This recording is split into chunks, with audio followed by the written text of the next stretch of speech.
Washington minus it was not so long ago minus was it really just last year minus that the 3-day Hollywood-fueled party apparatus surrounding the White House Correspondents Association dinner was nearly as talked about as the dinner itself, if only for the odd couple-style mingling of journalists, celebrities and elected officials, and for the reliable complaints that the whole thing was much too cozy for comfort.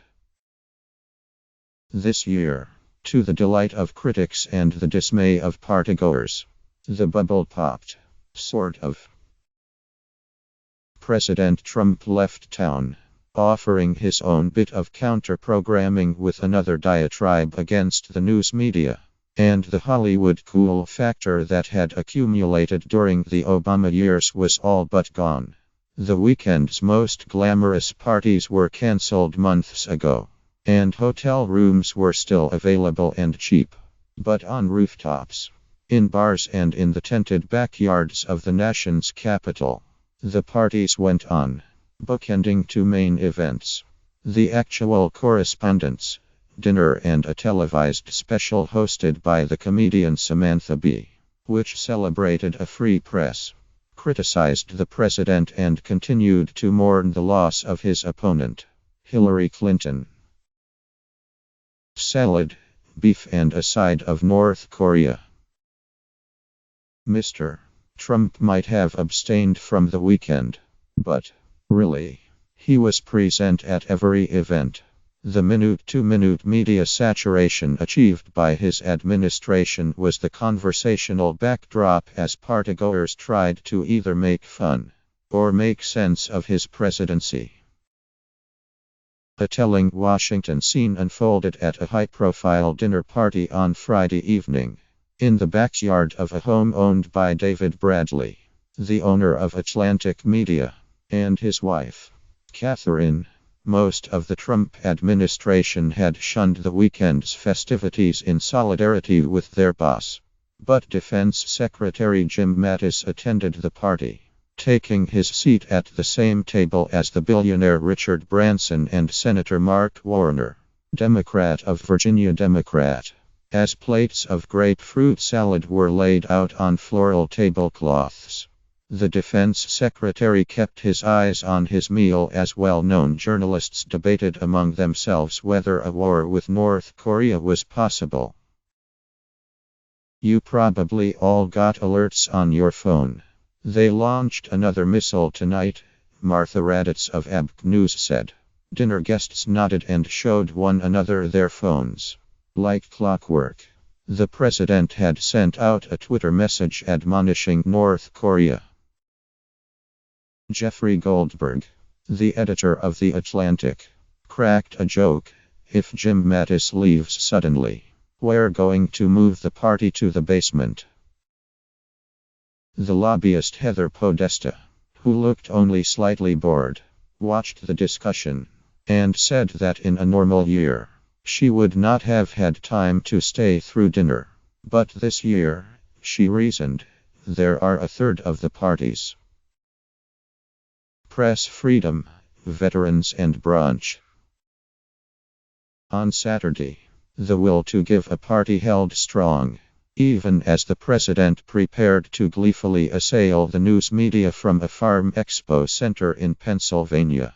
A long-running brunch, organized by the media consultant Tammy Haddad and held at a private home, drew a crowd of prominent political journalists, including Greta Van Susteren of MSNBC and Bret Baier, the Fox News anchor, politicians, and a handful of military veterans. On a private list of attendees guarded by organizers, people were sorted into color-coded categories: entertainment, influential. The mood was tribal. 364 days of the year they're competing with each other, Miss Haddad said of the news media. I think journalists and influentials are looking at each other with a deep appreciation we've never bothered with before. Near the front door, Valerie Jarrett, The former senior advisor to President Barack Obama hovered with her daughter, Laura, who covers the Justice Department for CNN. The two were planning to attend Miss Bee's taping later, which was part comic relief and part therapy session for those who long for the days of the Obama White House. Miss Jarrett said she had been indulging in a bit of nostalgia herself by keeping tabs on the former White House photographer Pete Sousa's Instagram account, which contains not-so-subtle digs at Mr. Trump. "It's delicious," she said. Crunching down the gravel driveway was Mr. Warner, one of the few elected officials to attend, along with Representative Debbie Dingell, Democrat of Michigan, and Representative Darrell Issa, Republican of California, who will face a tough election next year. "I've got to go inside," Mr.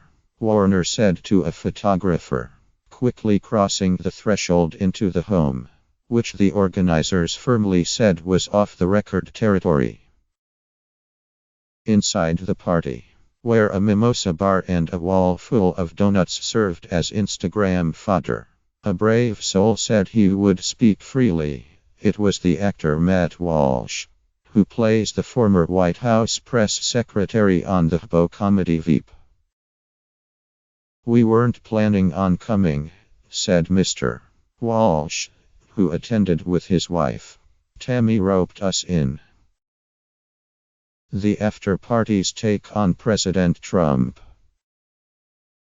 After Miss Bee taped her show, and The Daily Show, comedian Hasan Minhaj gave hundreds of journalists tough love at the Correspondents' dinner. A younger crowd took over a local bar at BuzzFeed's Red, White and Band party, where Mr.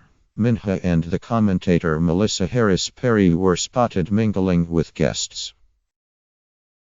Across town, while journalists descended on the NBC News and MSNBC after-party at the Organization of American States building, Hollywood types minus the ones who came anyway minus turned up for Miss Bee at the W Hotel, where cocktails like the Bad Hombre, the Nasty Woman and the Orange Russian reminded attendees which type of party they were attending.